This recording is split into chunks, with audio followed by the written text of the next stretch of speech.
Good evening. Here we are back on this lovely Tuesday. Now, if you watched yesterday, we went over the first three games from this weekend's Super Wild Card game, which was Saturday. And today, we're actually going to talk about the last three games that took place on Sunday. So, are you ready to get your fix?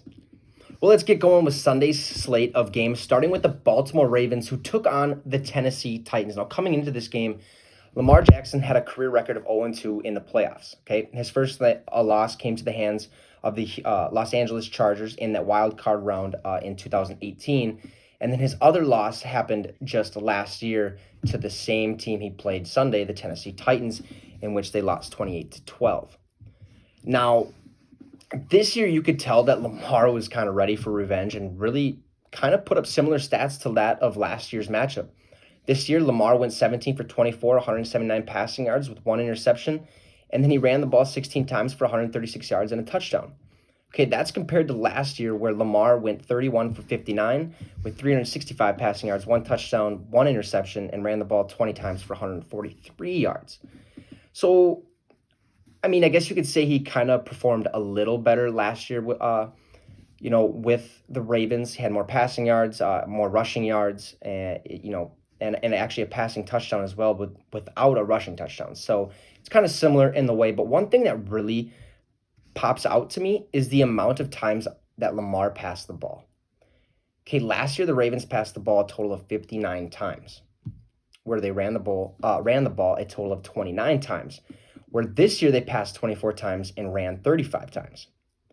Okay, I think it's safe to say that instead of letting Lamar Jackson do all the work and try to get them the dub, okay, they wanted to get as many players involved as they could.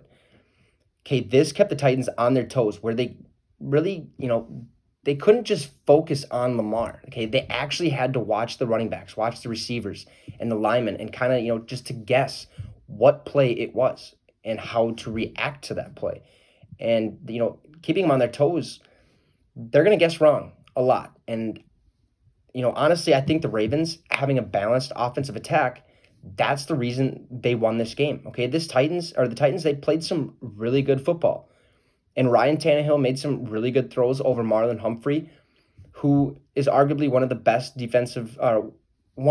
best league's defensive backs. So, another big reason the Ravens won this game was because they stopped Derrick Henry. Okay, I said before the Packers played the Titans and before this game, the Ravens-Titans game, that if you want to beat the Titans, the only player you have to stop is Derrick Henry because their next best rusher is probably Ryan Tannehill. And, he's not going to be able to he's not going to be able to put up Lamar-type rushing stats. So that only leaves the passing game open. And if you're a team with good to excellent defensive backs, you're going to be just fine against the Titans, okay? Even though they're still going to go and put up a good fight and still, rack up those receiving yards, I mean, you're still going to be fine, okay? As long as you stop Derrick Henry from getting those 200 or 150 to 200-yard rushing games, you're fine, okay? And, if they put up a good fight, what we seen this game happened, okay? But it wasn't enough. Titans were there. They were in it. They looked fine. Ravens looked fine. It's just, the Ravens used more players, where when the Titans learned that, Derrick Henry probably wasn't going to, get going and get on a roll, they lost the game. So, and it just wasn't enough to beat Lamar Jackson and the Baltimore Ravens, and the Ravens ended up winning 20-13. So with that being said, let's move over to the second game that took place on Sunday with the Chicago Bears traveling to New Orleans to play the Saints. Well, this game kind of went exactly the way not only me, but many of you thought it would, with the Saints completely controlling the game and winning. Okay, this Bears team has too many issues offensively to win a playoff game. And I honestly think they would have lost to Washington, who's probably the next worst team in the or was the next worst team in the playoff, okay, if they ended up somehow playing them. Even though it didn't happen, I still think, the Bears would lose to Washington. So, I mean, defensively, the Bears they're just fine. Okay, this defense made it tough on Drew Brees and the Saints offense. I mean, they were held to just 21 points. Okay, I honestly thought the Saints were going to put up 30-plus points in this game. And I even said last week that I had the Saints winning 38-13. Okay, the biggest thing that worried me about this Bears team and why I had the Saints winning by so much is that quarterback and running back problem that the Bears have. The Bears started Mitchell Trubisky, and I got to say after his week 16 and 17 performances, I really didn't know what to expect because in weeks 16 and 17, Trubisky had a combined 517 passing yards, 2 touchdowns, 2 picks. Okay, so he can obviously move the ball, but he gets a little trigger happy and makes mistakes that tend to be detrimental. Okay, well, against the Saints in this wild card game, I thought Trubisky he played exceptionally well. Okay, he went 19 for 29, 199 passing yards, 1 touchdown. He also ran the ball 3 times for a total of 10 yards. Okay, he played good. Okay, but it wasn't enough to win the game. Okay, because I feel like he gave every one of his receivers a chance to catch the ball. And it also didn't help that their second best receiver, Anthony Miller, got ejected for shoving Chauncey Gardner-Johnson. And so with losing Miller, that left Allen Robinson to try and kind of do it all for their wide receiver crew. So I think he gave too many people chances, and he didn't get what he wanted out of that. And I think he should have stuck to his, Allen Robinson, Anthony Miller. If Anthony Miller would have stayed in, he chose to do something he probably shouldn't have that made their team a little less likely to win.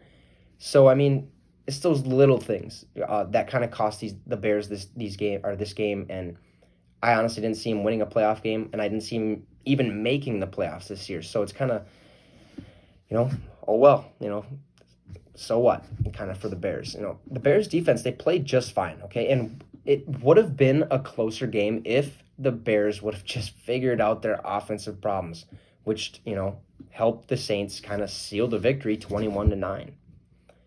So finally, let's go to the last game from Super Wild Card weekend with the Cleveland Browns playing in their first playoff game since the 2001-2002 season against their division rival, the Pittsburgh Steelers. One word describes this game. Wow. It's all wow. Okay, I told you guys I thought this game was going to go in overtime with Pittsburgh walking away victorious 31-28. Well, Cleveland scored 28 points in the first quarter against that Pittsburgh Steelers defense that we've all kind of been talking about this year, how they're the best defense in the NFL. 28-0 after the first quarter. Okay, I knew Pittsburgh's offense wasn't that good. They don't have an identity. They're number one. They lead the league in drop passes. They really can't run the ball anymore, or at least this season they couldn't.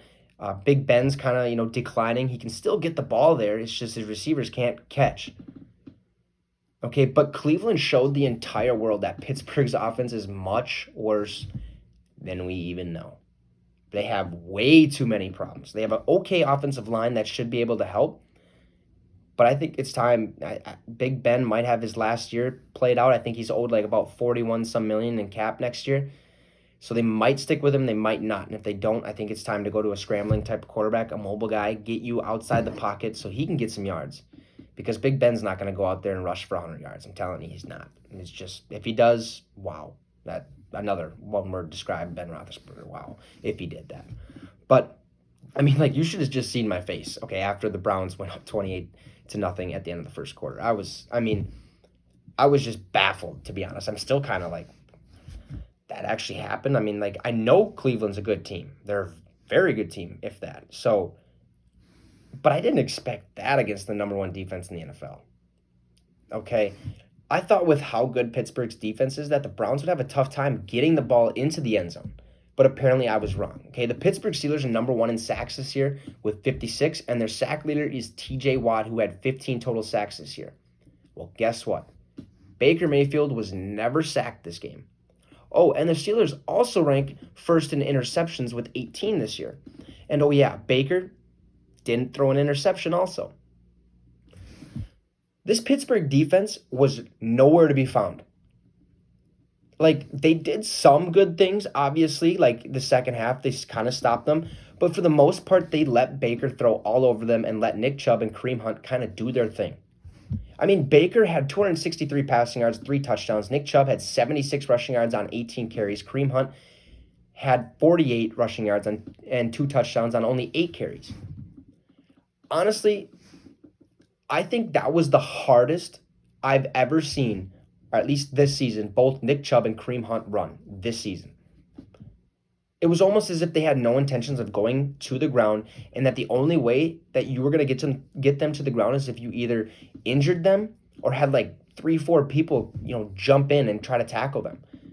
Okay, these guys ran with a different type of motor. If they run like that against the Chiefs, I think they're going to give the Chiefs some fits and make it a game. Now, with that being said, Cleveland's defense really slowed down in that second half, where, they let the Steelers score 27 of their 37 points.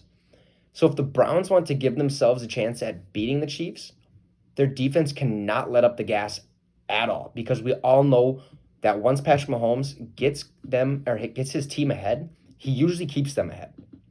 So for Cleveland, I'll be honest, it'd be crazy cool to kind of see them participate in the AFC Championship game. So if they fix up their defense a little and keep that offense attack going, and similar to this week, I think they have a legit chance, because who knows who or how Patrick Mahomes is going to perform, being that he hasn't played, since week 16, so about 3 weeks. So we'll kind of see. I think the Chiefs are still going to walk away victorious, but I would love to see the Browns kind of put up a fight like they did against the Steelers. And hey, if they come away with the win, I'll be rooting for them to go to the Super Bowl. So that was a good overall win for the Cleveland Browns. Steelers look like dog doo-doo, so I mean, good win for the Cleveland Browns, 48-37. Well, that's going to end our discussion today, as now we are on to the divisional round of the 2020 NFL playoffs, with the Rams-Packers at 3:35 and Ravens-Bills at 7:15 on Saturday, and then the Browns-Chiefs at 2:05 or 2 o'clock, and then the Buccaneers-Saints at 5:40 on Sunday. So anyways, thanks for stopping by. We'll see you tomorrow with Wicks Picks, and you just got your fix with the Wicks.